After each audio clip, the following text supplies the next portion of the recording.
Good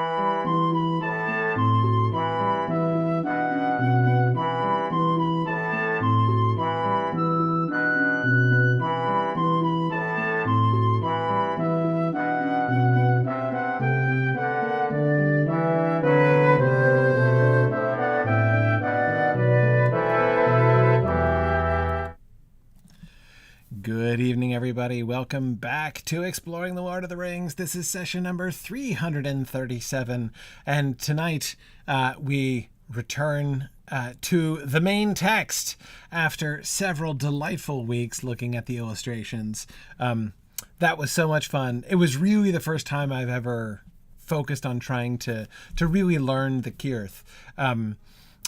So that was really fun. Fun to come at that after having done Tengwar with Chad and with Evil Dr. Cannon, so that I could see the similarities between how he organizes the Cirth and sets up the Cirth and how he did Tengwar. Really, really cool. Anyhow, yeah. So let's head back to the text. But first, a reminder: we have not only the Mythmoot registration up, but the lodging link is live as well, has been since last Wednesday night. So I would strongly recommend, if you can make it to Mythmoot, that you come to Mythmoot. It is such a wonderful time. It is one of the things I look forward to every single year. So I would just encourage you, go to blackberry.signumuniversity.org and look at the Mythmoot options. There is an option, of course, to attend remotely. You can do our Moot Hub version instead of if you can't attend live. But if you can attend live, then we will get lots of time to hang out together around the fire pits of an evening, and not to mention all the wonderful sessions and activities and things during the day. So really a delightful time. And that's coming up now. We are 1 month away. 1 month from today will be our first full day, I think, of Mythmoot. Yeah, it's the Friday the 20th of June. So yes, in 1 month we will be having our first full day session at Mythmoot. Anyway, so I strongly encourage you to come to that if you can. And in the meantime, in a week and a half, I will be in Denver again for Mountain Moot. Very excited about that. So it'll be good to see folks back in Denver again. It's been a while. It's been like a year and a half since we have been in Denver. So good to see old friends in Denver and old friends who are now new to Denver, right? Like Evil Dr. Cannon, whom we missed at Tex Moot this year, but I'm looking forward to seeing at Mountain Moot. So anyway, yeah. Right, and we're nearly certain that it won't snow. I feel pretty good about the May 31st date, that probably we're going to avoid snow in the mountains. But I say that, though it's going to be, even here in New England, where I am much nearer to sea level in southern New England, it's still going to be like in the 30s in the evening this weekend. So, you can't rule out a little snow, but it'll be fine. You could get snow on Thursday. Yeah, exactly. It's a cold week this week, but it'll be fine.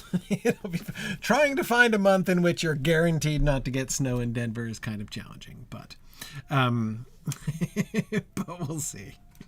We'll see how we do on May 31st. All right.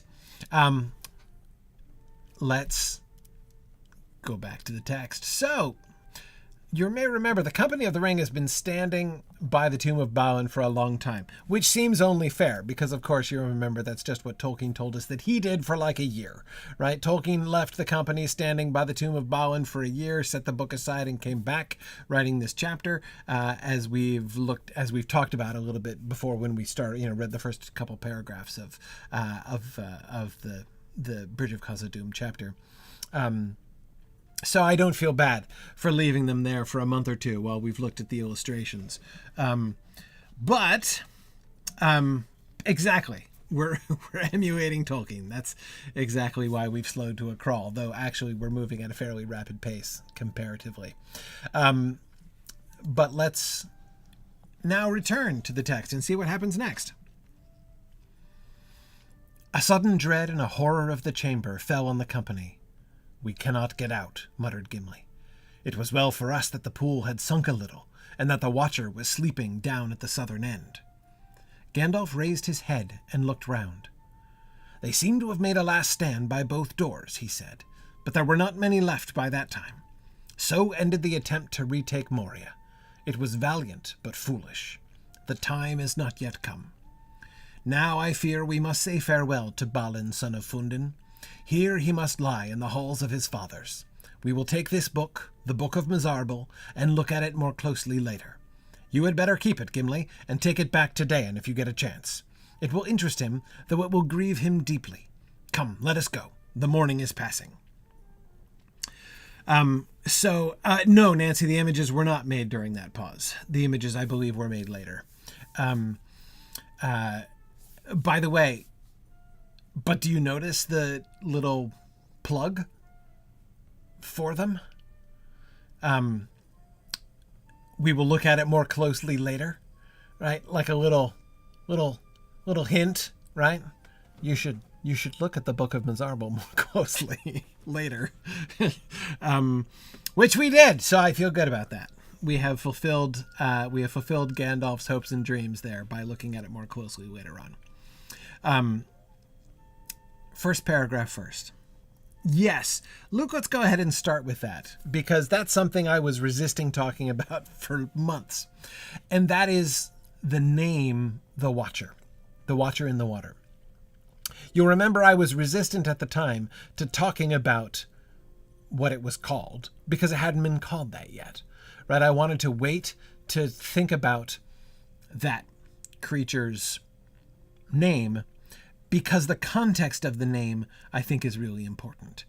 That is, it is called the Watcher. And notice how Gimli completely accepts the name given to it by Balin's people. It's like now that Gandalf has read out that passage from the Book of Mazarbul about the Watcher in the water took Owen, Gimli's like, oh, that's what it's called, right? Like it's not even a question.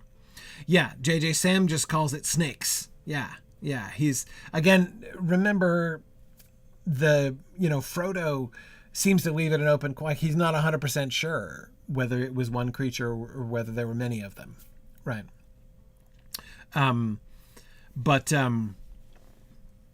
Balinor, this is an excellent question. And I don't think we're going to completely solve it, because, again, I don't think we have any evidence to really solve the question of what it is, whether it's independent, whether it answers to Sauron or the Balrog or whatever. We don't know. But here's what we do know, based on the name that was given it, right? That it is called the Watcher, suggests that Balin's company, for sure, like Ori et al., right, the survivors, the last group. Now, so here's one question. Do we have any idea? All we have is what we've been reading in the Book of Mazarbul. And that doesn't give us any clear indication as to whether or not they had already encountered this creature before it took Owen at the end. Was that their first discovery of it, the creature? Did they name it the Watcher in the Water, like the survivors, the 4 survivors, remember, who came back home? Who came back to the chamber to break the news that they cannot get out through Westgate, and that they're completely and totally trapped. Are they the ones who named it at that moment, like after it takes Owen, the Watcher in the Water? Or had they already encountered it? Right? It's unclear to me whether or not the attempt to get out through the pool at Westgate, or skirting the pool, or presumably, I doubt they just like went swimming straight across the middle of it. Owen did. Presumably, he was trying to go around the edges, but the water was up to the wall, and so they couldn't get around it without disturbing the water, which alerted the Watcher. Is, I presume, what happened there, given that the only things we were told is that the water is up to the wall and that the Watcher took Owen. Miss Ray, yeah, it has capitals. The Watcher in the water. So, and as I recall, it even has capitals in the manuscript, didn't it? Hang on, I want to look now. Give me a second. Where to go? I gotta find my text copy. Hang on, it's on my desktop here somewhere. I think it's this one. Yeah, here it is. Hang on. There it is. No. It's not. It's not in capitals. Right?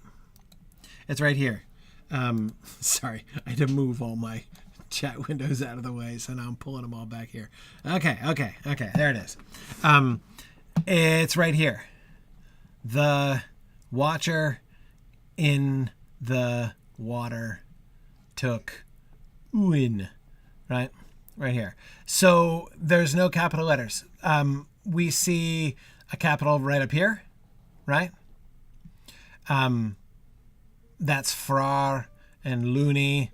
I know it's not Looney, but it's funny. I can't help it. And Nolly fell there. The Fra, the capital F, is the clearest capital here, right? But they do use the definite article, which is this one little line here, the Watcher. So, yeah. So does Frodo impose the capitals? Like, why do we get capitals in the main text, the Watcher in the water? And here, yeah, possibly. I mean, it is used.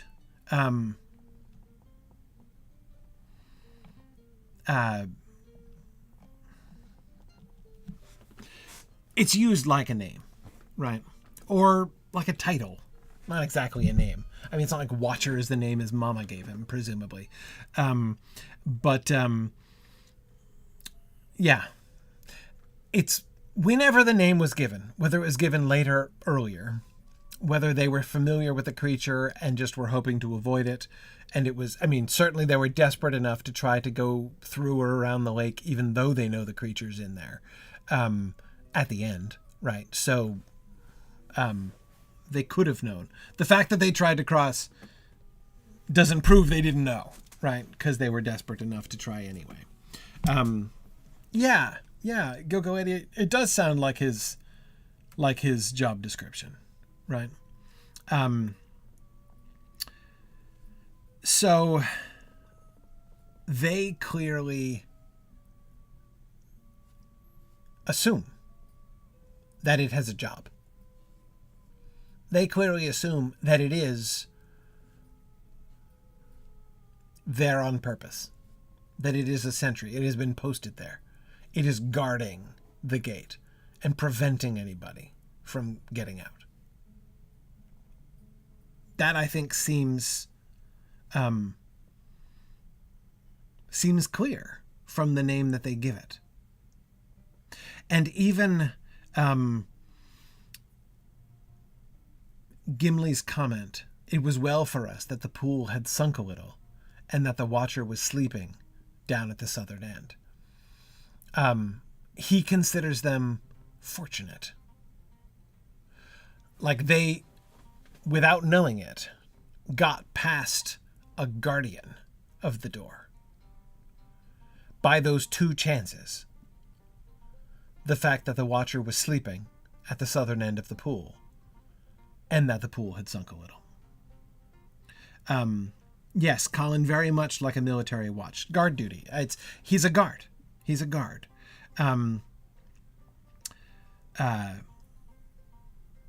Yes. Bjorning, is the Saranen undamned when the dwarves get there? I'm not sure that it is. I'm not sure that it is because, well, or rather, I don't know that we would know. Because they didn't go to Westgate. Yeah, is it a part of the Orcish assault on the Dwarven colony? Right, that's what I wonder. I agree, Trifle. That sounds correct to me. What they say on that last page is not, holy cow, there's a pool blocking the whole valley. Right, like they're not surprised to find it. I agree. What they say is the pool was up to the wall. Like that, given there's a pool, which means it's a given the Saranen is damned. And remember, there was that reference earlier on page 1 of the book. The Book of Mazarbul, I mean, not the Fellowship of the Ring. There was that reference on page 1 to the fact that they were going to go to Westgate. Like back when things were good, during the good days of Balin's colony, they were going out there. I see no reason to think they didn't make it out there. Whether they knew the Watcher was there, whether they discovered the presence of the Watcher, I don't know. But I think they clearly found the pool. And I suspect that they found the water not all the way up to the wall. Since, Trifle, as you pointed out, they were surprised to find it there, right? The water is up to the wall. As if that's a change, as if that's new. So it does...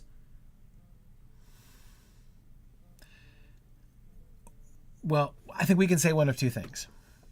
If we want to be rash and impetuous, we could say it does look like the Watcher is in on the attack, as the Watcher's pool has increased, like the exit has been completely stopped up and the Watcher is vigilant. Right? The Watcher's on alert. The pool size has been increased so as to make sure that nobody can get out the west gate right at the time when the orcs invade. So that does seem like like you could say that seems like it's a concerted effort. It doesn't prove it, of course. I mean, like if you were trying to make that argument to somebody who is really skeptical, it'd be hard to convince them. Hard to convince a skeptical person that reading is true, because there's very little direct evidence for it.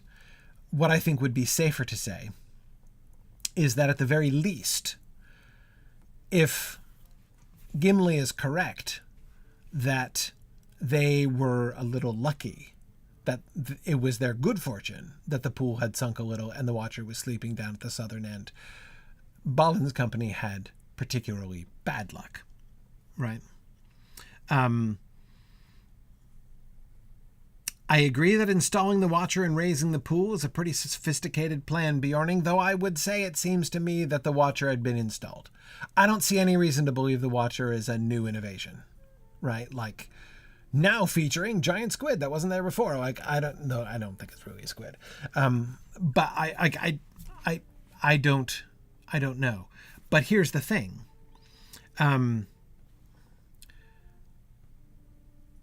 If it's true, if the line of reasoning that Trifle and I were following there, namely that the expression of surprise on page 3 of the Book of Mazarbul is that the pool is up to the wall, which implies they knew the pool was there before, and also that the pool had not previously been up to the wall.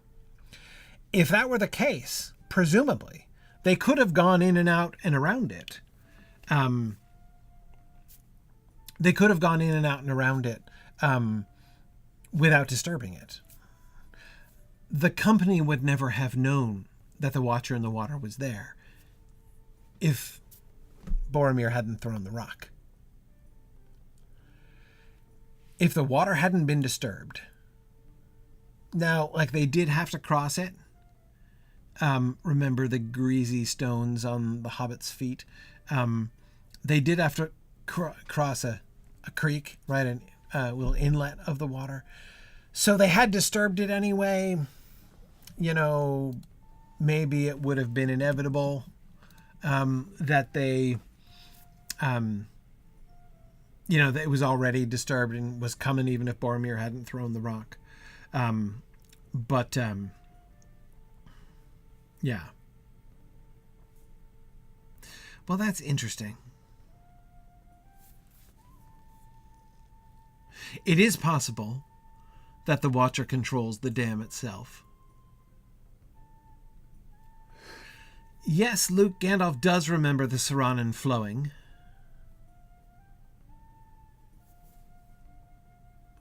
So it wouldn't... But we have no idea when that was, other than presumably after Gandalf's arrival in Middle-earth. And so, yes, significantly after the fall of Khazad-dûm. Well, no. No. He would have overlapped with it a bit.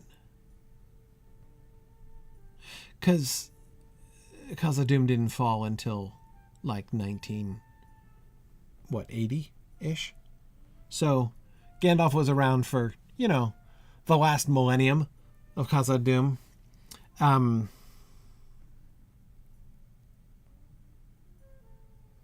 Yeah.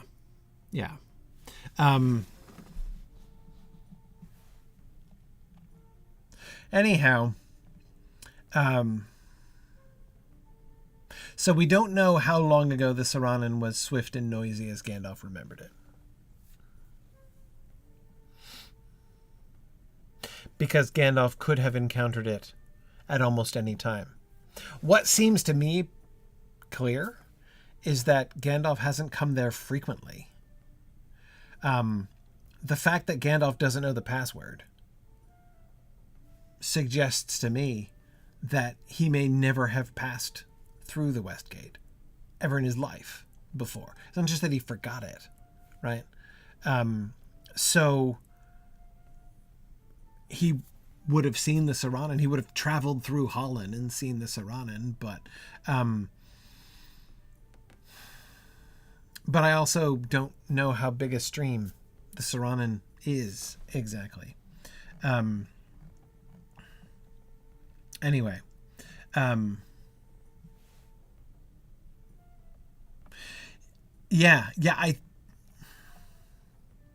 is interesting.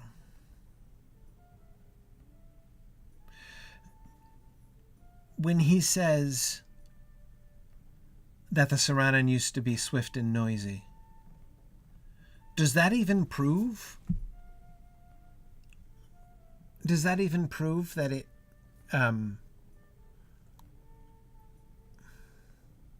that he's seen it himself? He might just be remembering old stories. You know? Like,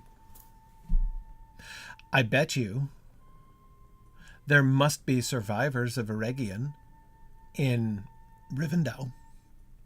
I mean, Rivendell was founded by survivors from Eregion, after all. So, yeah. Now, brace yourself, because we're not going to be able to answer all of the main questions that you have. The text will not supply us with these answers. Things like, how did the Watcher get there? Who put it there? Did this presumably aquatic creature just crawl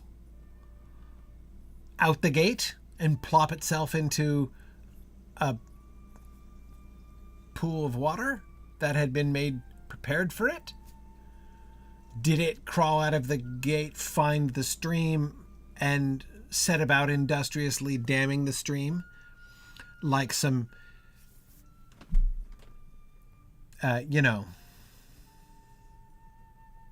hideous you know, Lovecraftian beaver. Exactly. Yes. Yeah. We don't know. We don't know.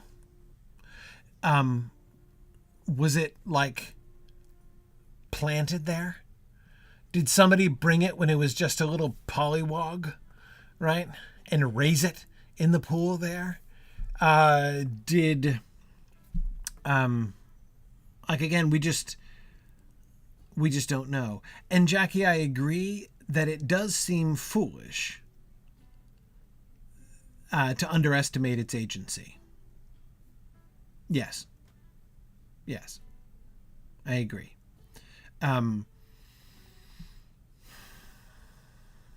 Yes, I agree that it's not brainless. At the very least, Jackie, it seems to sense the presence of the ring.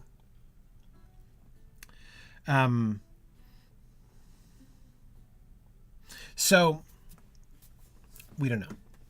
We have no idea where it comes from. We don't know what it's doing. We don't know who it works for. What we do know now is what the dwarves thought about it.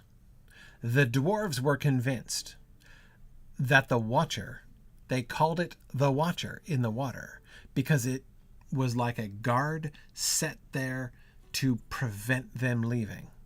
And it was set there particularly to prevent them leaving right now when they most needed to leave. When they were backed up, trapped, and desperate, and their only last hope was escape through the West Gate.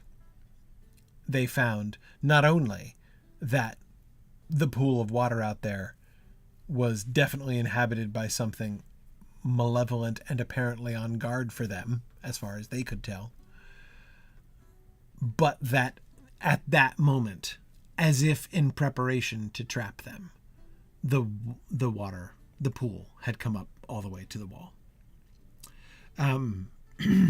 So, yeah, Graham, I agree. It's named for a behavior, not a description.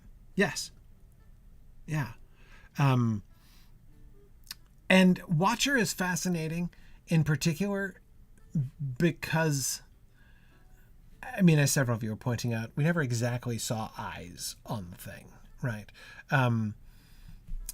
It's not like,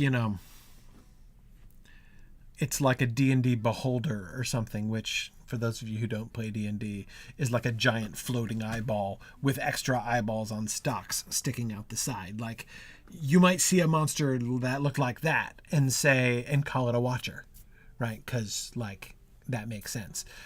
The word Watcher is not simply descriptive. It's not like they saw what they saw and were like, it's like a thing that watches things, right? They call it the Watcher, despite the fact that it doesn't, I doubt they saw its eyes either. But Two Juice Man, that's exactly it. We may never know the Watcher's intentions, but the dwarves' interpretation of its intentions is that it's there to guard the gate. That's exactly it. So, yes, maybe they're wrong. Maybe they're right. We don't know. Gimli, as I say, he seems to accept the Book of Mazarbul way of looking at the world immediately, right? He adopts the name as if it were a proper noun, as if it were the official title of that thing, which, by the way, is a little comforting anyway, because, like, they didn't know what to call that thing, and now, like, it has a name, so great. The Watcher.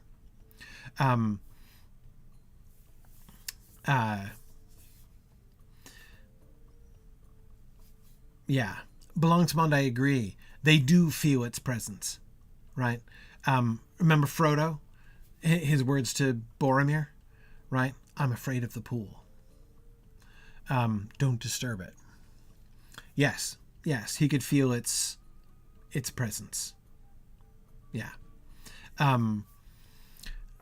So I agree. I don't know if it's I don't know if it's exactly Occam's razor to Juice Man, but I think you're right. Like, what reason do we have to doubt the interpretation of the dwarves? I mean, like, we're not compelled to agree with them, but do we have any good evidence to the contrary?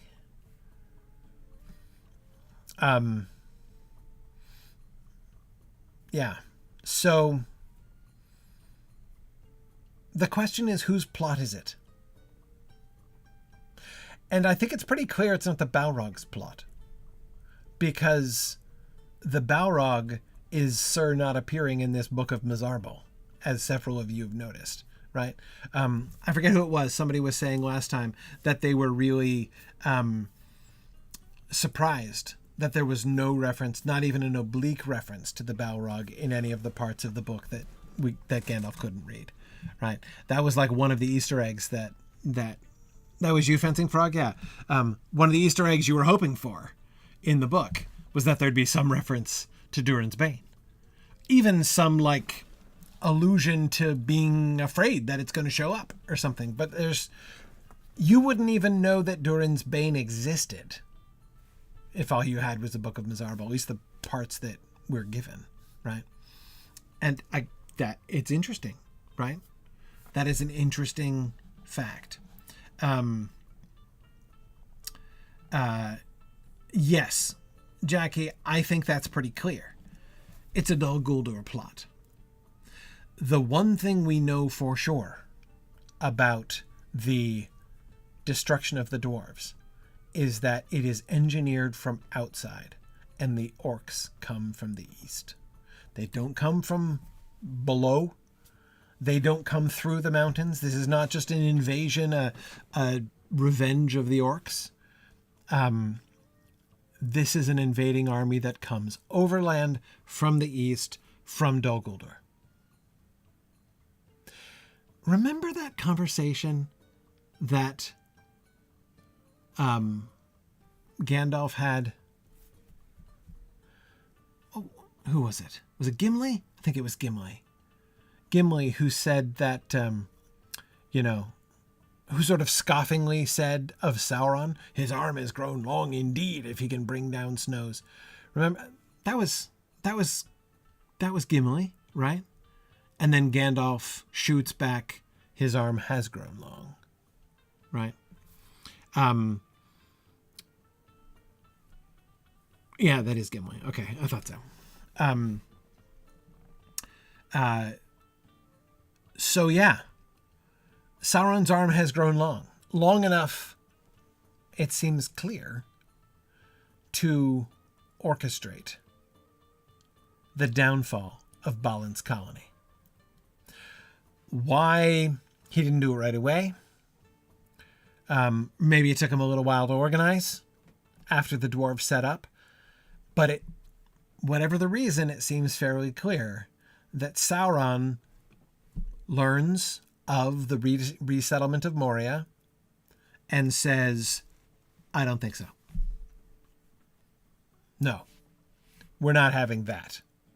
We're not having dwarves reestablishing Khazad-dûm at this time of day. Thank you.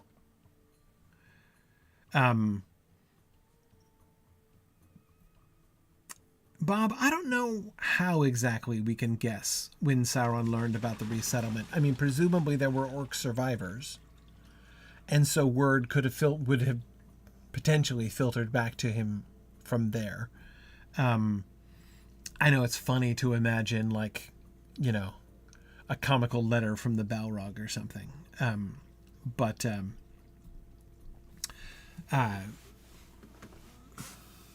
yeah, we don't know. Balinor is a good question. How independent of Sauron is the Nazgul and Dol Guldur? Need Sauron have directed this? Well, not personally. I mean, I agree. I mean, this might just be something that was being run by, was Kamal in charge yet? At Dol Guldur? Probably.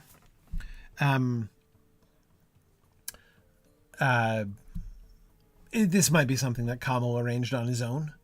being left in charge of this area. I think that that's possible.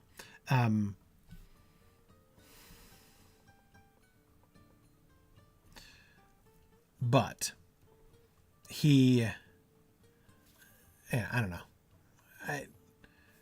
Whether or not Sauron personally ordered it. I mean, one of the ways in which your arm gets really long is having lots of underlings around the continent doing your bidding, right? So, but in any case, it comes from outside. The orcs come from Dol Guldur, clearly. Whether it's from Kamel or straight from, the top, it's their decision. So, if the Watcher in the Water is in fact the Watcher in the Water, if he's in fact a guardian who has not only been put there to make it difficult for the dwarves to leave, but whose, dams got shored up so that the pool could rise to the wall and ensure that the dwarves couldn't possibly make it out when they would most need to make it out, then yeah, it seems like a fairly thorough kind of plot.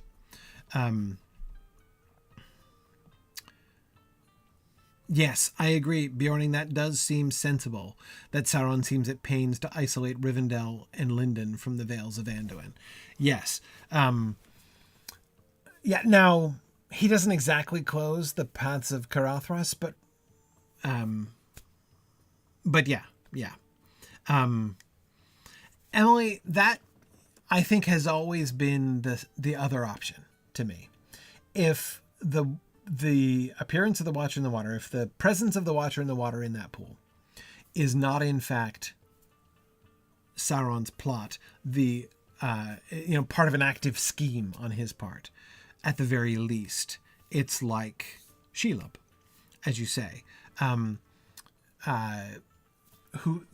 creature whose presence is convenient and whose presence Sauron takes advantage of, right? Even though it's not technically like working for him, right? It's not like a W-2 employee, right, of the Dark Lord. It's just, kind of an independent contractor who happens to be set up in the right place. Yeah, I agree, Graham. The passes of Caradhras are self-closing, at least in, January. But yeah. So, yes, one way or the other. Honestly, though, it's a little hard for me to imagine. I mean, if you were to really pin me down and say what I believe, like what I think most likely, I have a hard time believing in the spontaneous migration of an aquatic creature, that the Watcher in the Water came from like the deep places of Khazad-dûm, where the nameless things still dwell, like that the Watcher in the Water is one of those nameless things originally, or like it seems to me very likely, right? I mean, like that seems almost, that's what I think about that. But it's not like it just happened upon a habitat. Shelob ends up in Torek Ungol, right? Which is a perfectly convenient cave in the Mountains of Shadow, which are already pretty creepy, even pre-Sauron's return, right? There's still a lot of nice, evil vibes there and stuff. So she feels right at home. There's a lot to like, if you're a giant monster spider, in setting up your home there. You kind of move in and you're like, oh, it's like they, she's wandering by, she visits, and she's like, it's like they prepared it for me, right? It's lovely. The Watcher in the Water, though, his home was a fixer-upper. He had to, it had to be made, it had to be manufactured. You had to dam the stream in order to make a pool for it to live in. So it did not just wander into the valley outside the West Gate and be like, this is great. Could use a little more water. I need a little dam over there, but I can make something out of this, right? It's a little hard for me to imagine. that's how it panned out, right? That it just came wandering up out of the deep places of the world, was poking around, doing its like pseudopod thing, like who knows how it would, move on land, and finds this dinky little stream and says, oh, this valley has potential. If I dam it up, this could be nice. Those trees, of course, will have to go, but, this would be great. I agree, Jackie. I can't imagine it enjoys daylight either. I assume that's why it was sleeping down at the southern end, down in the deeps of the pool. Cause like the deep places is, I assume, where it would rather be. So yeah, whereas again, I look at Shelob in her location and say, yeah, I could see why she would choose that. I look at the Watcher in its location and I'm like, no. Like, I kind of feel like the Watcher had to be coerced. The Watcher in the water is probably grumpy. Probably if you compare the two of them, Shelob and the Watcher probably thinks it's independent. I doubt it takes orders from Sauron, right? I doubt it's, writing weekly reports. Sir, Sauron, sir, nothing to report from Westgate, sir. No, I don't think so. So in that sense, his relationship is kind of like Shelob, but it seems like he probably planted it. That's my assumption. Bjorning, absolutely. I think that he clearly did use the Watcher. That seems clear. I could even imagine, by the way, in the extreme case in which Sauron does not know anything about the Watcher, and it just did spontaneously crawl up out of the deep places of the world and somehow settle itself. I guess it wouldn't consider the valley a fixer-upper, right? It'd be like a fixer-downer or whatever, right? Like, I could wreck this place, right? But anyway, even if that is in fact what happened, if Sauron didn't put it there, and he just came along and is like, oh yeah, great, perfect, couldn't have planned it better, right? And said he's just going to take advantage of it. I do suspect that it was his orcs that came around and increased the damming and raised the water level of the pool up to the fact that the water had gone back down. It is well for them, as Gimli says, but I don't think that the Watcher in the water, that seems to be the natural level of the pool. We have 2 direct and 1 indirect evidence of encounter with the pool at Westgate. The one in the one when they comment that the water, the one with the company, the one that they report on page 3 of the Book of Mazarbul, and what Trifle was so cleverly pointing out, the implied other time at least once that they saw the pool when it wasn't up to the walls, which led them to exclaim in surprise when it was, right? So the only time the pool has ever been recorded as being up to the walls was that time when they really, really, really needed to get out, right?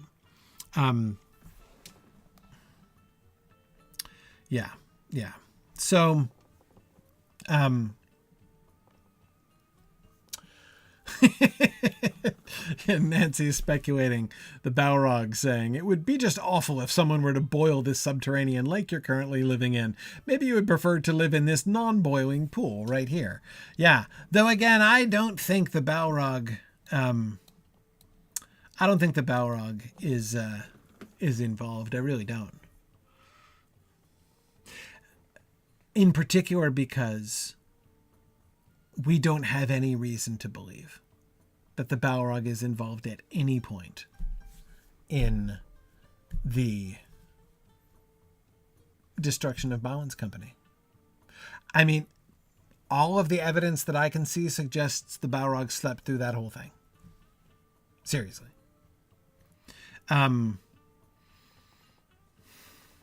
Yeah. Yeah. So Bjorning is asking who's commanding the assault on Balin's dwarves.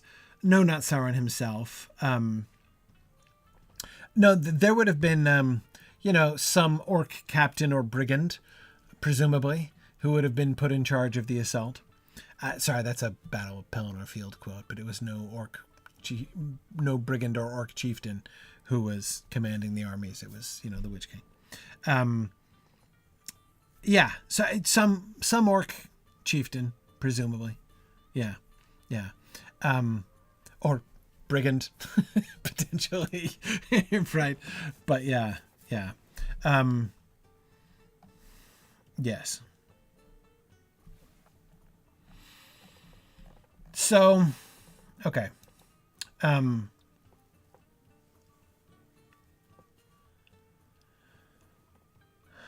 Okay.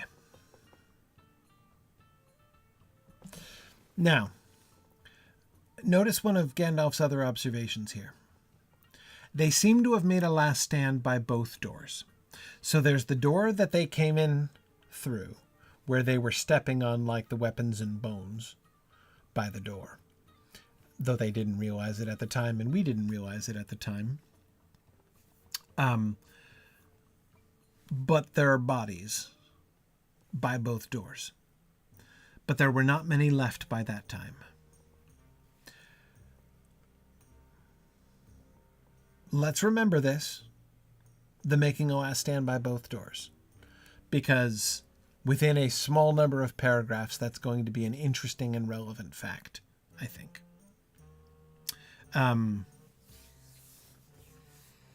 Yeah.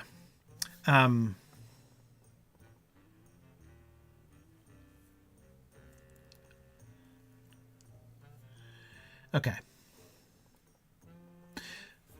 Then Gandalf delivers the epitaph. So ended the attempt to retake Moria. It was valiant but foolish.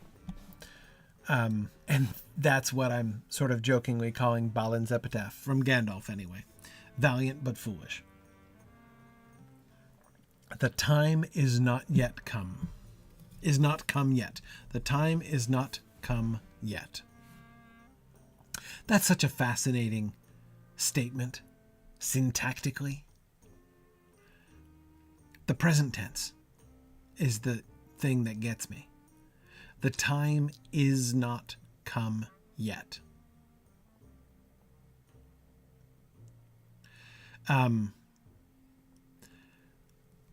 Is. Has would be more natural. Has not come. Has not come would be present perfect. So a present perfect action is an action that is completed in the present moment, right? If you say it has not come, that means as of right now, it hasn't happened yet, right? That action of the time coming is as yet incomplete as of the present moment, right? That would be the natural way to say this sentence. But instead of using the present perfect, he just uses the present tense.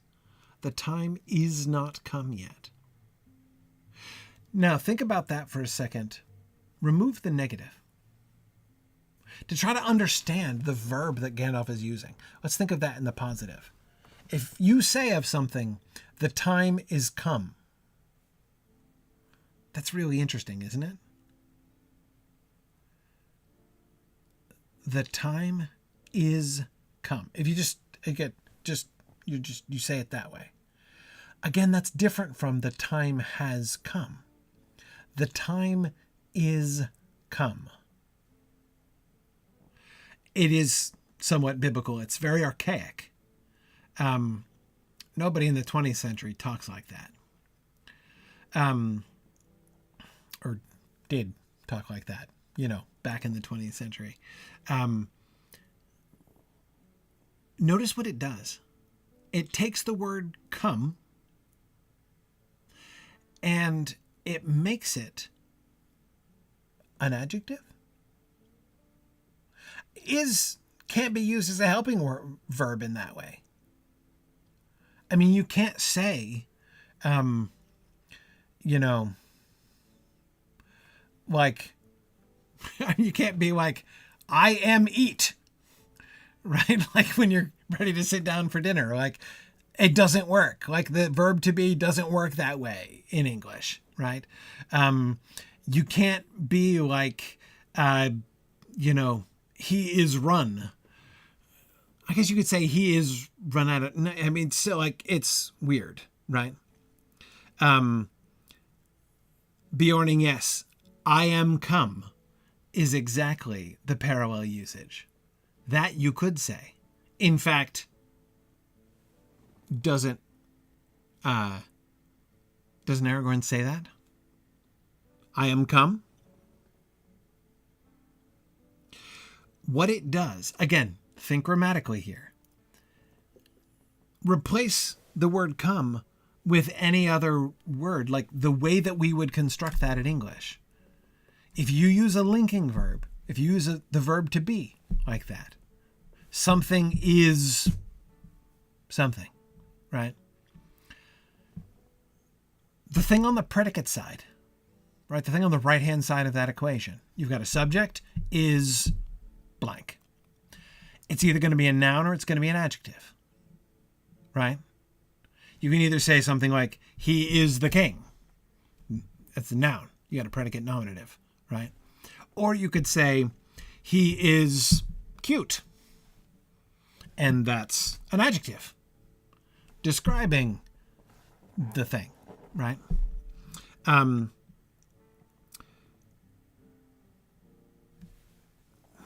Yeah. Now, the difference with he is risen, Vardendale and Fencing Frog, is that risen is a participle. That is an adjective. When on Easter morning you say he is risen, that risen is an adjective. That's a predicate adjective. That's normal, right? That's normal syntax. Often repeated formulaically, right? And liturgically, right? But that's not abnormal, unusual syntax. Yeah, come is the past participle, and we don't use it that way very often. Yes, I agree. In the Christmas carol, Joy to the World, it is used that way. Joy to the world, the Lord is come. Yes. And you're right. And by the way, like, if you are in a group, whether it be a congregational or family context in which that hymn is being sung, I guarantee you that you will hear at least 75% of the room get that line wrong. They almost all, everybody singing that song sings, Joy to the world, the Lord has come. It's not the Lord has come. The Lord is come, isn't it? I'm pretty sure it is. Anyway, but yes, it's the time is come. Sounds archaic. It does sound biblical. It sounds momentous. I absolutely agree. It does feel like it carries the weight of prophecy. Gandalf says, we are come when arriving in Rohan. Yes. Yes. We are come at the turning of the tide. Good. Several examples. For verily from the land of Gondor I am come, says Boromir at the council. I am come with counsel and tidings in this dark hour, says Gandalf to Denethor. Out of the great sea to Middle-earth I am come. In this place will I abide, says Isildur upon landing on Middle-earth, as quoted by Aragorn at his coronation. Now, notice the thing about all those examples. Right? Ooh, good, Jackie. Aragorn says it too, right? When in the Houses of Healing, when Gandalf comes in with like the mysteriously cloaked dude, and then they say, we've got to go send for the king, or we got to go send for Aragorn, and the cloaked man says, I am come. Yes. Or sorry, he is come. Yes. Yes. Yes. Yes. But again, wait, notice those three. That one too. Notice all four of those. For verily from the land of Gondor I am come. I am come with counsel and tidings in this dark hour. Out of the great sea to Middle Earth I am come. What do those all have in common? Notice the context of those. They are momentous occasions. This is not like it's not what you say to your buddies when you arrive at the bar, right? Unless you're making a joke, right? Yeah, kind of important. They're announcements. This is Boromir's introduction to himself at the council, of himself at the Council of Elrond, right? Introduction to himself is a little bit funny. Hi, Boromir. Good to meet you. I'm me. Yes. You do it at work when starting meetings. Yeah, you absolutely should. That's good. Excellent, Sharon. Sharon is noting that Legolas is going to say it again soon. A Balrog is come. Yes. Yes.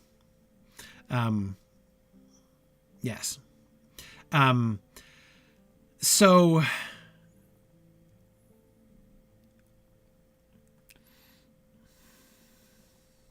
the time is not come yet.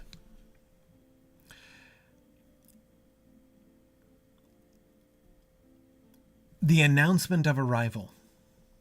That's what gives this the kind of the weight of prophecy, right? Or as yet unfulfilled prophecy. The time is not come yet. Gandalf could have said, it isn't time yet, or it wasn't time yet. That would technically have been saying the same thing, right? You could just say that's a paraphrase, right? But it's different to say the time is not come yet. The time is not come yet. Especially if you insert like a teensy little pause between come and yet there.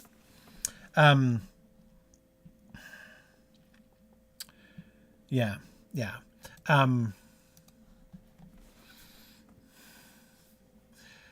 The arrival of something, the introduction of something.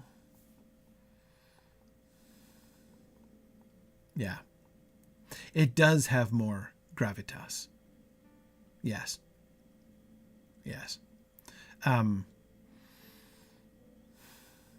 To say it hasn't come yet, it has not come yet, is simply another way of saying, like, it hasn't happened. To say the time is not come yet is to imply that there is an appointed time of its coming. And that time is not yet. It isn't that Balin was wrong to try to retake Moria. It's that he was wrong about the time. That it is the time, unfortunately, is not yet come. But it implies that the time will come.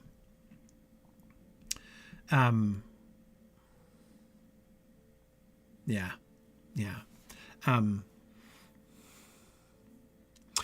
Nancy, I agree. It's not time yet is something you say about not taking the cookies out because they aren't brown enough. Agreed. Like it's that's very different from, the appointed, like very, very few people say, that like, the destined hour long foreseen of removing the cookies from the oven has come, right? Like usually you don't talk that way in that kind of, in that kind of a context.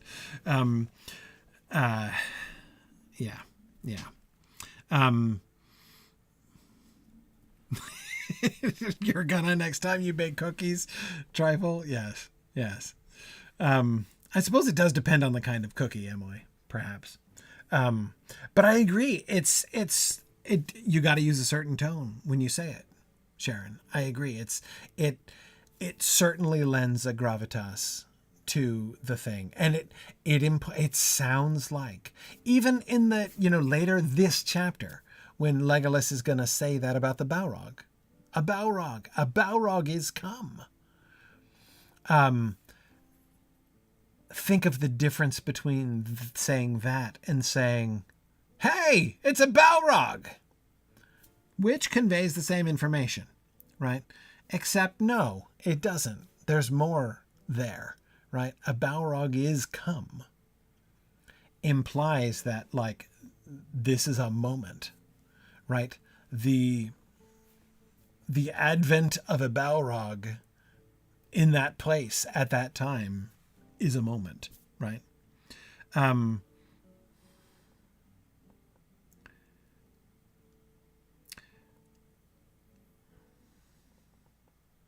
A moment.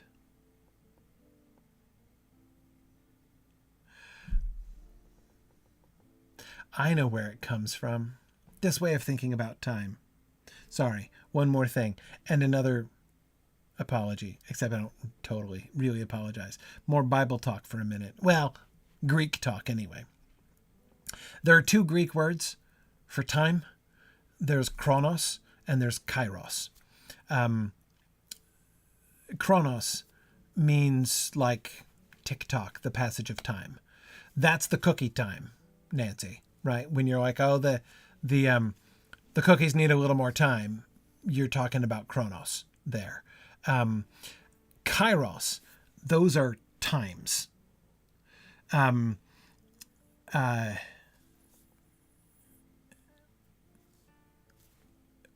Jesus says to his disciples, "My time is not yet come," he's talking about kairos there. Like, this is not the hour. This is not the moment when the thing that shall happen later is going to happen. This is not the appointed time.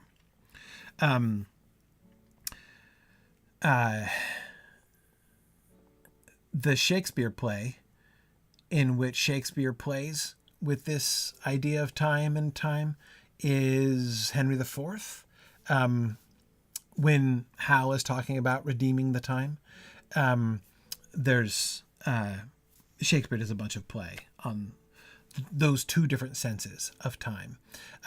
My Shakespeare prof in grad school used to say like that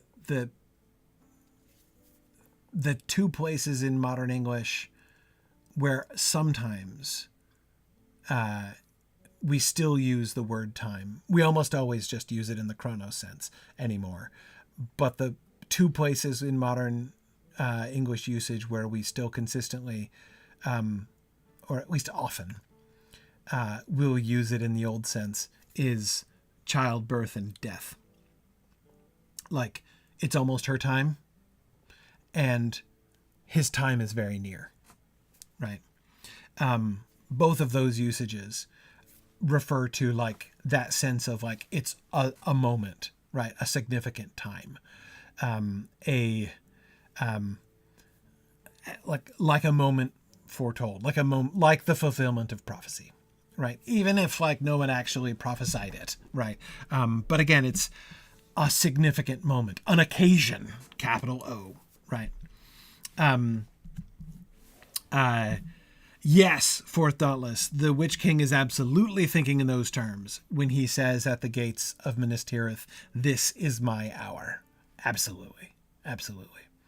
And ironically, Fourth Dauntless, he was right, but he didn't know which hour it was. And that's kind of the joke, right? The joke that like nobody gets, right? This is my hour. Yep, it is. It is your hour. It's your hour of death, though you don't know it.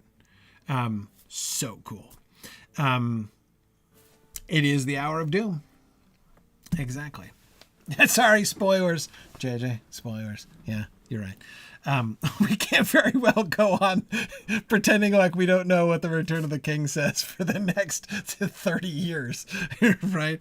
Yeah, exactly. I agree, Luke. In 20 years, we'll all be so old that we won't remember we had this conversation anyway. So it's fine. At least I will be. So I'll probably forget it in 2 weeks. So anyway, so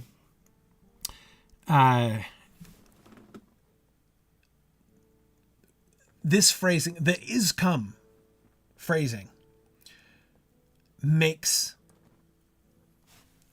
time explicitly when Gandalf uses it here.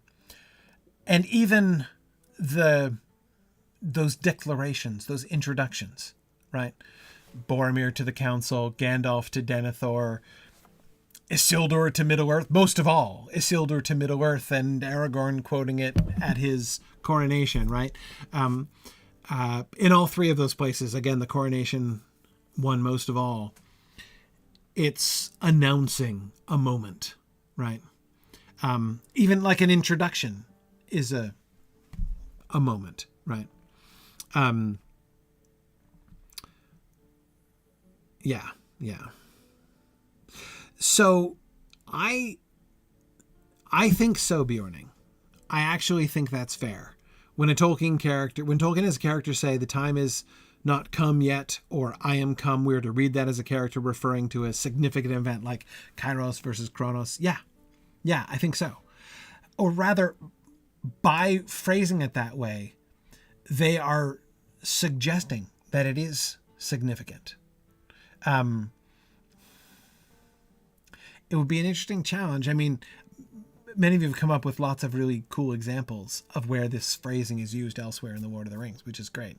It's fun because I wouldn't have guessed it was used that often, but it's used quite a bit, clearly. But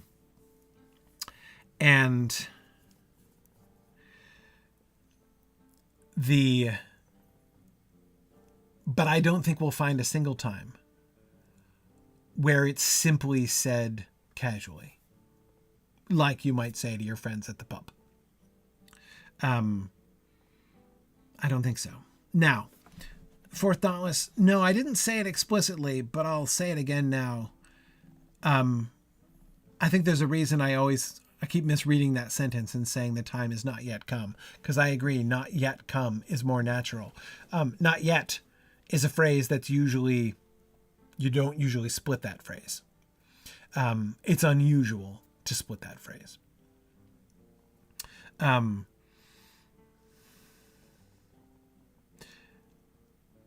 So to put the adjective in the middle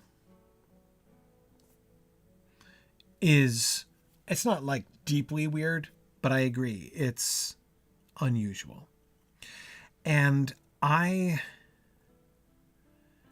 think the effect is to create a pause before yet. The emphasis, English has a tendency to lay a little bit more stress on the words at the end of a sentence. Not always, but it happens.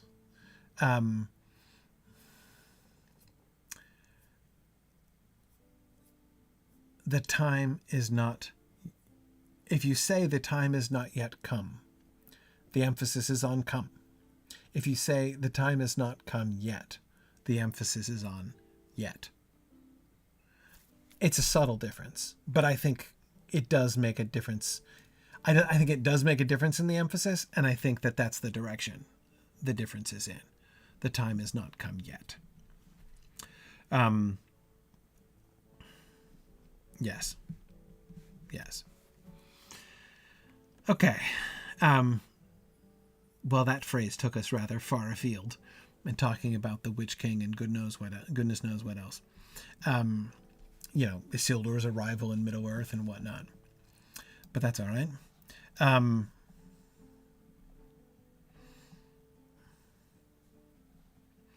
We will go next time I'm going to stop because, like I said, I'm not going to carry on until 12:30 without even noticing. Sorry, it's Elendil. I apologize. Of course it's Elendil. Who said that? Yeah. Out of the great sea to Middle-earth I am come. Yeah. Yeah.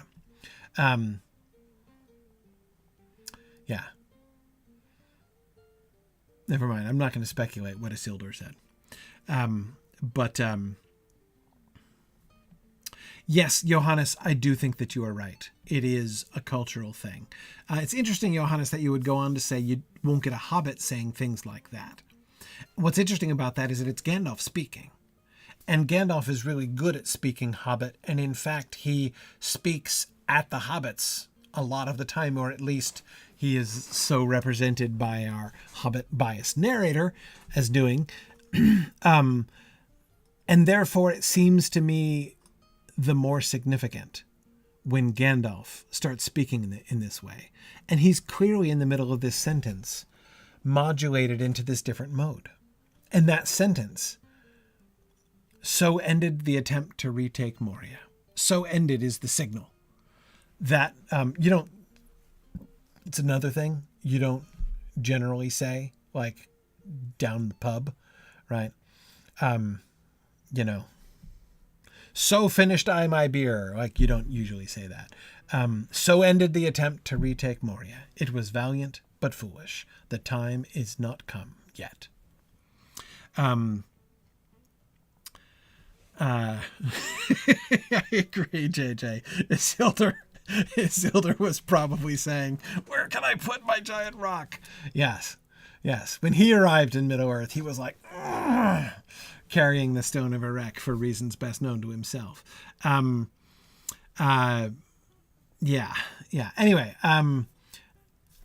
so Gandalf utters this proclamation. Now I fear we must say farewell to Balin, son of Fundin.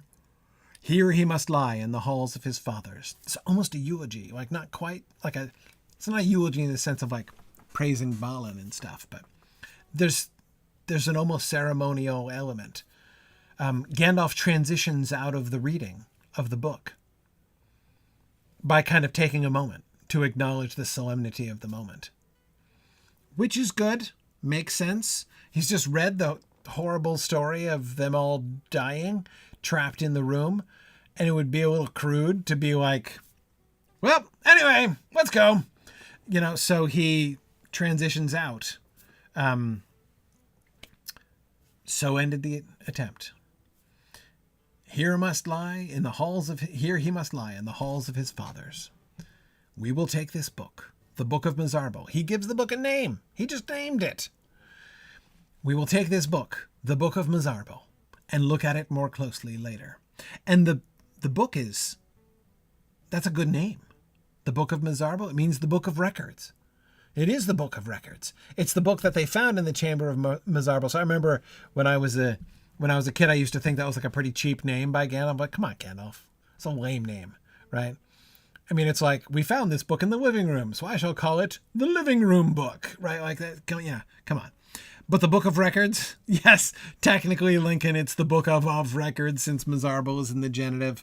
But it's fine. It's fine. It's like the Book of Chronicles. Yeah, agreed.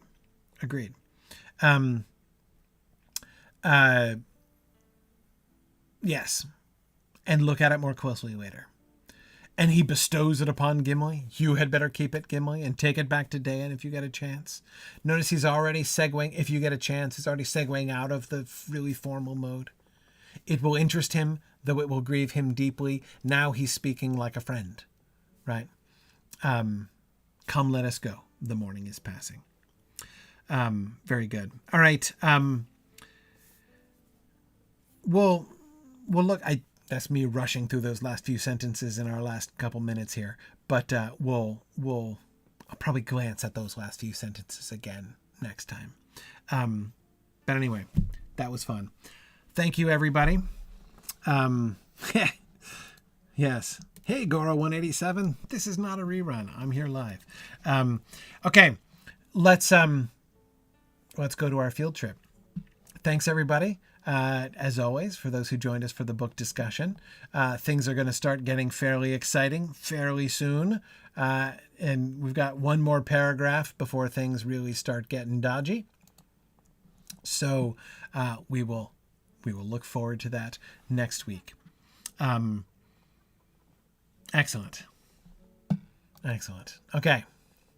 See, I said I wouldn't go to 12:30. We're 40 minutes before 12:30. Right. All right. Very good. Thank you, everybody. I will. Oh, that's right. I moved all my windows all around. There we are. Okay. Found it. Okay. Get things squared away. All right.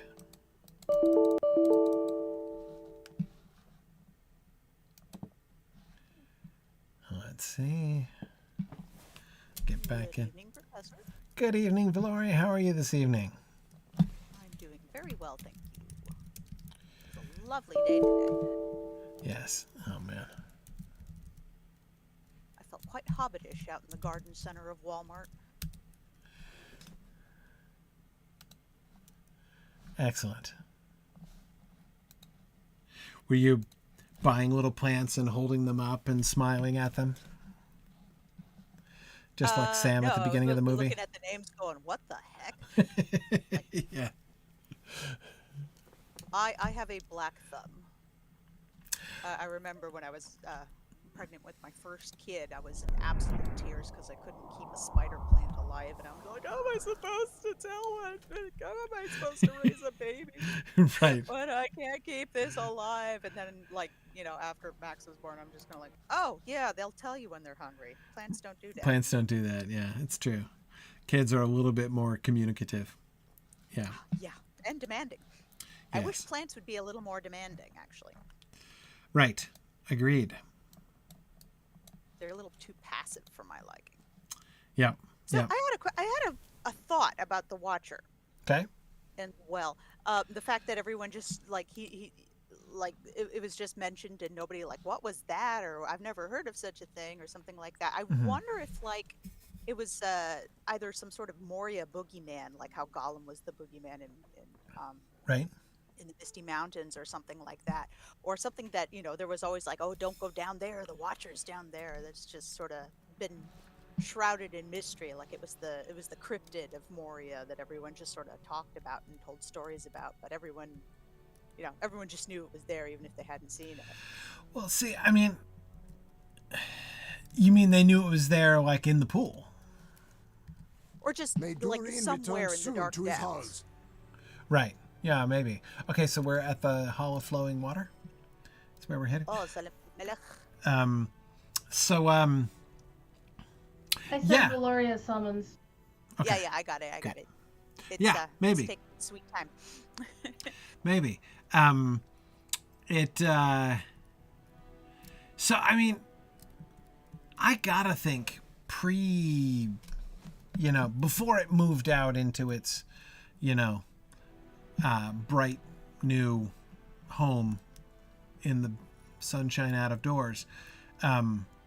Like, there's a whole bunch of nasty things, down in the deeps of Khazad-dûm.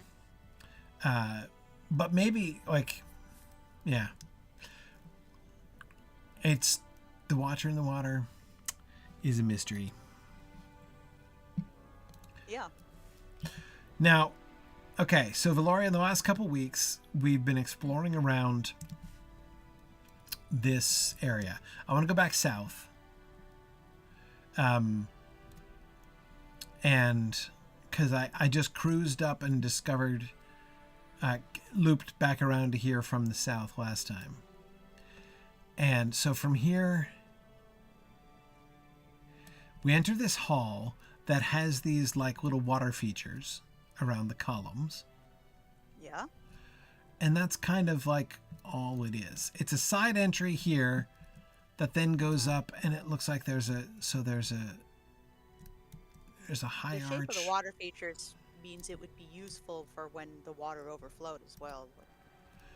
It's like the rounded edge of a sink. Right. Yeah, exactly. Yes, like they're expecting some kind of variable level. If we come through here, we get they say they can't hear me. Uh-oh. At all? Huh. They should be able to hear you some. Is that any better? Yeah, I've turned It says I'm very faint. Yeah, I turned you up as much as I could. Okay. Okay. A bit better. Hang on. I'm going to try to boost you more. Though it's hard because people in Discord are probably hearing differently than people on the stream will be hearing you. That's no fun. Because, yeah, I can... Yeah. Anyway. I got some controls I can monkey with here, too. It's okay. You're okay on the stream, so... Okay. Yeah, let's stick Sound with good. Yeah, I don't want to get too hot on the stream either. Yep. Okay. All right, I've boosted you in a couple different ways there. All right, anyway, so here we go through this hall. Now, I didn't get this far last time. This brings us out to a bridge. And is this the same gulf that I am not going to just walk into it? I almost ran right over that. Yes. Where's the bridge? Because there's that other bridge.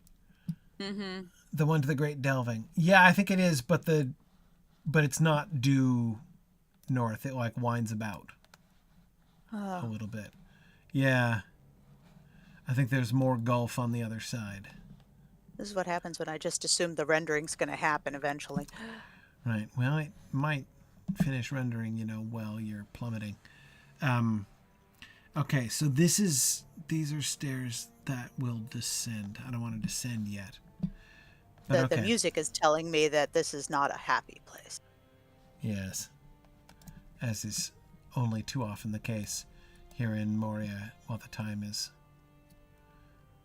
still not come yet. Okay. Oh, by the way, David Atley, yeah. We are on the 24-bit servers, and we're in Peregrine. Mm-hmm. 64-bit. That's what I meant. What did I say? 34? 28? 24. I don't remember numbers. However sorry. many bits. Like, this is a server that has plenty of bits, I've been told. We have a plenitude of bits. And would you say you have a plethora? I would say I have a plethora. That was my favorite moment in that movie when I was a kid. Yes. Whoa, what's the Ripley bit? Yeah, so this is weird. This pool is especially strange because it's like 2 inches deep or less. It moves too. It moves. Yeah. This was the room I really couldn't figure out. So if we keep going through, this is where you get when you come through this big fancy room. This is what we explored last time, was this big room here, which you'll love this. So it has, if you go straight across here and then up those grand stairs on the far side, it takes you right back up to this other, like if you go up there and then bear right and around, it takes you back to the, like the working spa. Right, so we're just... Oh, the goblins are getting creative with some of their stuff here. Yeah. Those are the traps. The traps, those are yeah. The spiky yeah. traps. Anyway, okay, so we're down here, right? But in this room seems to contain almost nothing and to go almost nowhere, except it has book nooks. Huh. Seriously. So, like, there's... I want to see the book. Okay, so come around to the side. I'll show you the book nooks. Come around to the side. Yeah, you don't have to give me the full tour because I know I wasn't here we saw it last time, but it's okay. It's funny that the spiky traps just look like little ticket entryways, or yeah, they do little turnstiles. Making sure you don't go. So on the side, each one has now the books are all gone because hopefully rescued. Yeah, the goblins plundered the books apparently. So there's each side of the mezzanine up here has one of these little recessed book nooks. But wait, that's not the cutest part. The cutest part is downstairs. Is this cuter than the guest reception? Oh, wow. This is truly adorable. So you got that grandiose bridge path, right? And you Uh-huh, can yeah. see from the bridge, like, oh, it looks like some kind of grand hall down there. And there's nothing down here. It doesn't go anywhere. But Yeah. if you go under the bridge like a little troll, Do, there's do, the do, hidden do, book do. nook in here. I wonder if it was like maybe it was a cafe or something. I mean, isn't this precious? This is just adorable. Yeah, all we need are a bunch of cats and like my afternoon's complete. This would have been like my favorite room ever when I was a teenager. Like, Yeah, absolutely. I was yeah. always looking for the weird little places to crawl into, like And the read, window yeah. seat I could barely fit on. Exactly. So down onto the way Same where thing no with one's going to find you and interrupt you. It's great. Okay, but That's where I so spent most of my college when I was supposed to be in class. right.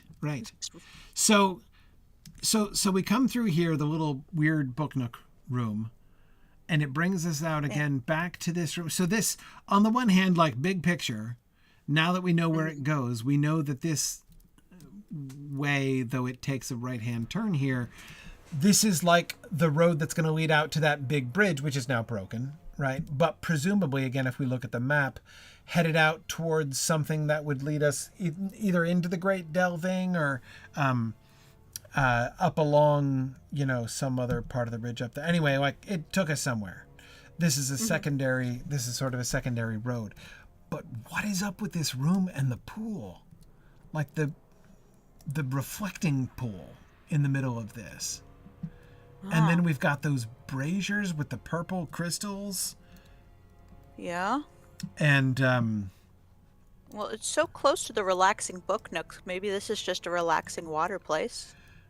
it's quiet. It looks Oh, quiet. maybe it's for washing. Maybe it's for washing, and then while you're waiting for your laundry to dry, you go read a book. It's too shallow for laundry. You'd be rubbing your clothes against the stone floor at the bottom all the time. It's like, Well, I'm assuming you'd bring your own washboard. well, yeah, but still, I mean, the point is, like, it's too shallow. Foot bathing, Yeah, boot cleaning. pedicures. Pedicures. Conceivably. Hey, don't underestimate the health importance of a good pedicure. And then this is, Although a shared tub there's is not very hygienic. There's our Hall of Flowing Waters. Oh, yeah, Just yeah. off to the right here. And this is obviously a different sort of water feature room, of course. Yes, it's like Epcot. Oh, I love these. I could just imagine, like, when it was in its heyday, there'd be beautiful, like, colored lights, like, shifting and changing and turning rainbows and stuff. Yes, I Like agree. O'Hare Airport. It's part of the new construction. Notice the ceiling is the nouveau, like, post Aragon Alliance tiling up on the roof. There are fancy steps to get down here. Yes, you're right. It is. You are expected to come down here You are. to stand under the waterfall for your samurai training. This is like a bath. This is a pool, like a swimming pool or a bathing place or maybe something. that's what it is. Maybe one bath was the hot bath and one was the cold bath. The whole thing was a bathhouse, and then they had a reading area for.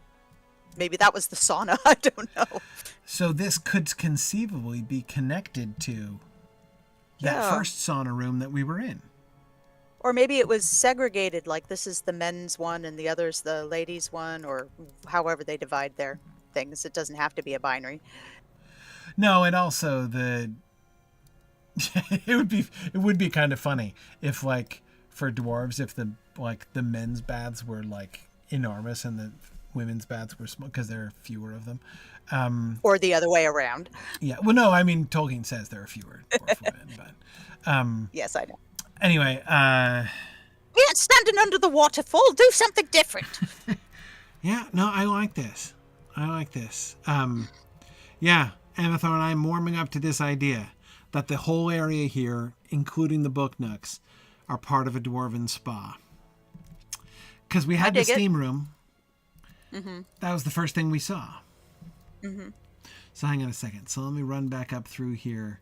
Oh, and like, what if, the dwarves being the master of everything, like they'd be able to have baths with like different mineral content or alkalinity or acidity. Mm-hmm. Okay, so we've got this entry. I don't think there's anything off to the sides here, is there? Oh, yeah, it's the hallways here. Hang on. what's up here? I'm forgetting what's directly up here. Oh, yeah, this weird little room. This is part of the descent into the spa.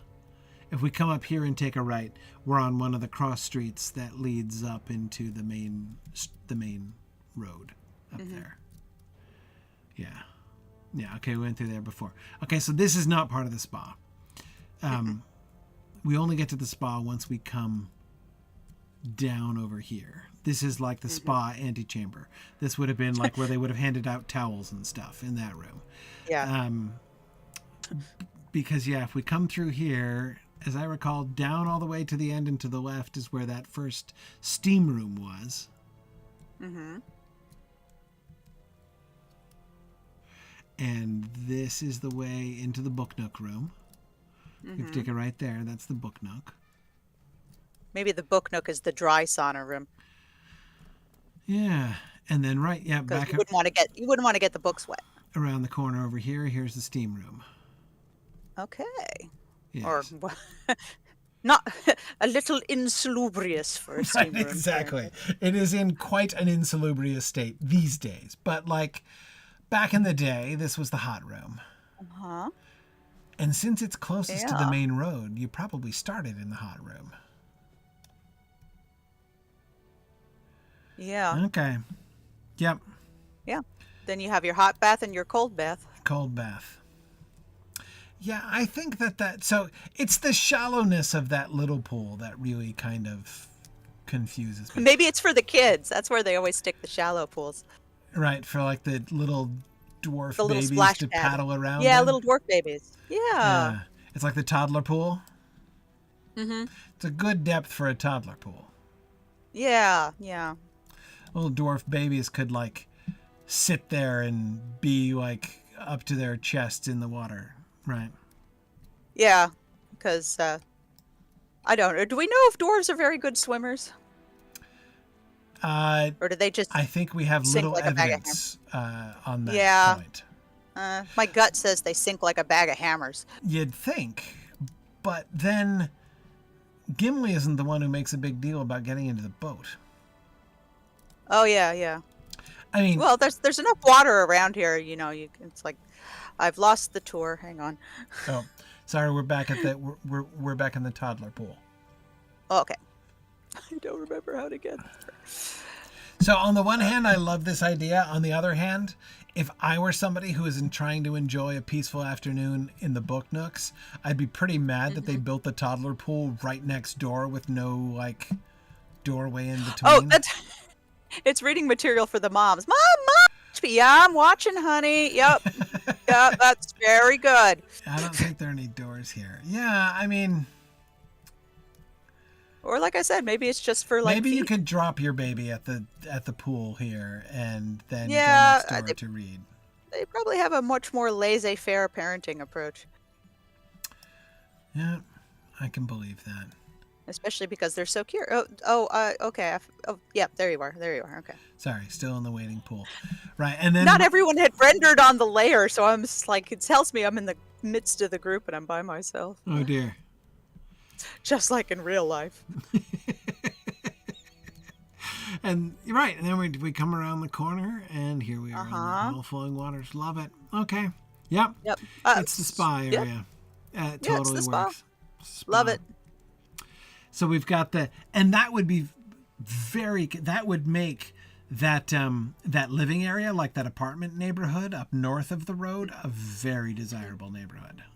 Especially if you were chronically ill, maybe like some are reserved for people who need it medically. I think it's like gotta be prime real estate because not running off the cliff. Okay.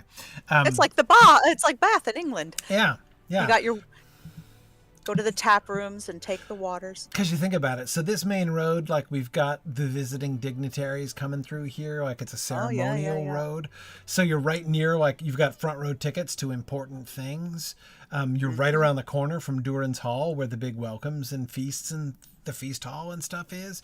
And you've also got this whole spa area, which is as large as your entire neighborhood off to the south. Like that's pretty choice right there. Yeah. Yeah. Yeah.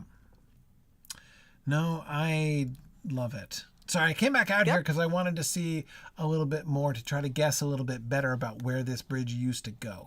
So it crossed over here, and then you can see there's stairs, and it turns up to the right. So there clearly was a pathway. This is the secondary. Yeah, you call that a chasm? That's not a chasm. That's just a little dip, right? I bet we could survive the fall into That's that. a pothole. That's Yeah. a pothole. Yeah, that looks like a survivable fall.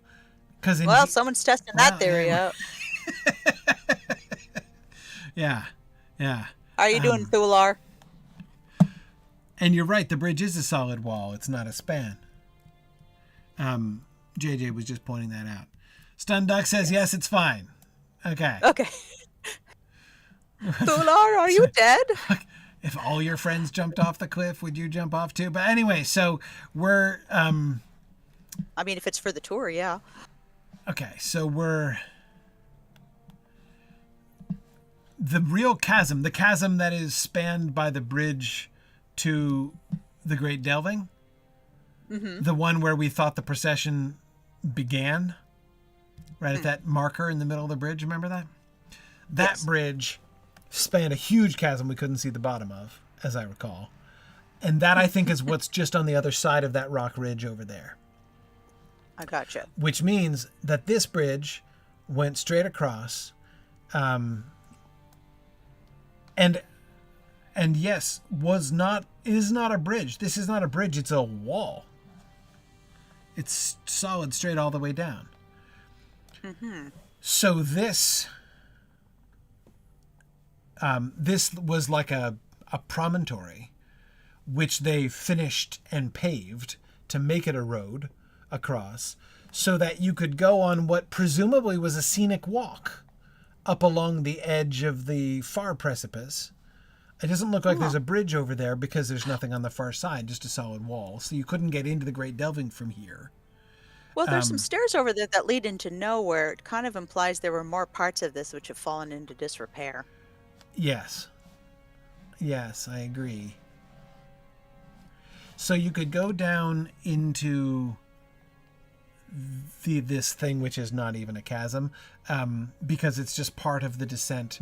The stairs off there to the, what direction am I looking? South, are going to keep going down. In fact, that's the way down to the Redhorn Lodes, right? Yeah. Yeah, I think We so. are, in You fact- think so? You think these slopes over here were natural or just due to disrepair? I do. I think they were natural. That's my theory. Okay. That's my I just theory. wondered where these stairs went. These ones that just cut off abruptly over here by the waterfall. Oh, yeah. That's a good question. Like Let's see. you get the feeling it was supposed to be like a nice over the river bit. But Because you've whatever got, happened, so it's this not is there. where the drainage from the hollow flowing waters comes, clearly. Yes. Right. So we descended down here, and then where were we I don't descending think to? this fall is going to be quite as fun. No, bet you could make it. JJ's gonna test Okay, that. Greenstan. Yep. Oh, he's fine. Still Mm. sliding. Is that his corpse sliding? He only broke a yes, it couple would appear legs. so. He's okay. He made He's it. only mostly dead. Okay. The stairs are tricky. If this just ended, I would think that there was a bridge or maybe a viewing platform. I mean, this is quite nice with the waterfalls Yeah. and the pool. The fact that there's nothing on the other side indicates it might have just been a platform Yeah. or Some kind of something, maybe landing, a- maybe that they built out from the wall so that you could be surrounded by the waterfall on one side and the, because I think Well, this is also this is a scenic walk. I think this whole place. Do you think the water level was higher at some point? Well, no, I don't think it need. I mean, Like- maybe, but I don't think it need have been. I think that this Well- was so like again, this whole area is like peaceful rest area, right? So you've Yeah, just well, come I through. just thought maybe it could have been a launch, like led to a boat launch Oh, nah, I doubt if it. the water was higher. Okay. No, because of the southern stairs over here. Oh, yes, quite, yes, Yeah. Yeah, so it wasn't full. Yeah. But anyway, yeah, so you would come out this way, and you would come out this way to do a couple different things. One would be go down to the nice platform landing. So they built like a nice little like patio over there by the waterfall above the pool. So that's where you could come to relax. Oh yeah. Or you could, again, I think this is what is cut off here was a scenic walk. So that you walk across and then you walk up along the ridge, and it, I'm sure, is lovely up there along the edge of the chasm. And yeah. JJ Head makes a good point. He says if the span over here was complete, it would have blocked the water from going. So the water would have been higher. So that could have been a boat launch. Maybe that would make sense why they didn't make a span and made a wall instead. Yeah, like a dam, or maybe like, I don't know, maybe some water power. No, that's true. That suggests maybe it's not broken off. Mm-hmm. Maybe the stairs were always meant to end there because the water came up to here. Maybe it's just a bit chipped. Yeah, we've seen a lot of stairs that do that. Yes. And yeah, see, the rest is all natural rock. Love it. Yeah, it's all natural rock. That's true. I had forgotten about that because I was thinking about the stairs down there, but they could easily have made this into a whole little reservoir. Mm-hmm. If it's wastewater, you would want to keep it separate. Yeah. No, I love it. That's surely it. So this was the swimming hole. Or you could boat, or hopefully if it's been filtered, yes. Yeah. Yeah. They're dwarves. They have, maybe there were fish. I mean, I don't think it's they probably know how sewage, charcoal filters work. Yeah. Well, they probably have charcoal filters. Who knows? Who knows? But yeah, I think they're good with rocks. This reservoir, not necessarily drinking water reservoir, but yeah, a place for fishing, boating, swimming. Why not? This was clearly not as bad as Rock Creek Park, but yep, little boats. Yeah. Agreed. Or you could go up along the embankment, walk up around. Little paddle boats. Amathorn, yeah, I agree. Swan boats. Little swan boats, except they would have been little raven boats. Little raven boats out on not that ravens swim. Well, maybe they were gifts from Dol Amroth. Yeah, maybe. Well, yeah, little duck boats. Yeah. Yep. Amathorn, little dwarven paddle boats. That's definitely that's it. Yeah. I just wondered in the splash pool if any of the kiddies like to play Watcher in the water. Oh, see that, like, it would be interesting to see. That just ties it into the lecture. Yeah. I brought it home. There you go. There you go. No, that's awesome. Love it. This is all perfect and makes excellent sense. Yeah. No. Now that I'm looking at it, it kind of reminds me of like some of the Shenandoah parks that make use of all the mountains and the climbing paths, and then they got that little man-made lake in the middle. Like every lake in Virginia is man-made except for, what was it, Lake Dismal? Yeah. Yeah. Yeah. Named after General Q. Dismal. Excellent. All right. Well, very good. Well, it's getting late again, but we will next time. I want to explore and think. Stun Duck says you get around to the other side of the bridge. If we can get over there, I'd love to give it a shot. Yeah. So we'll start off next time seeing if we can work our way around to that other side just to kind of finish out this little area here. And then we will continue, which I think means head south. We'll continue on south towards the Redhorn Lodes down here. And as we enter into the final area, the downstairs part here of Zelamelech.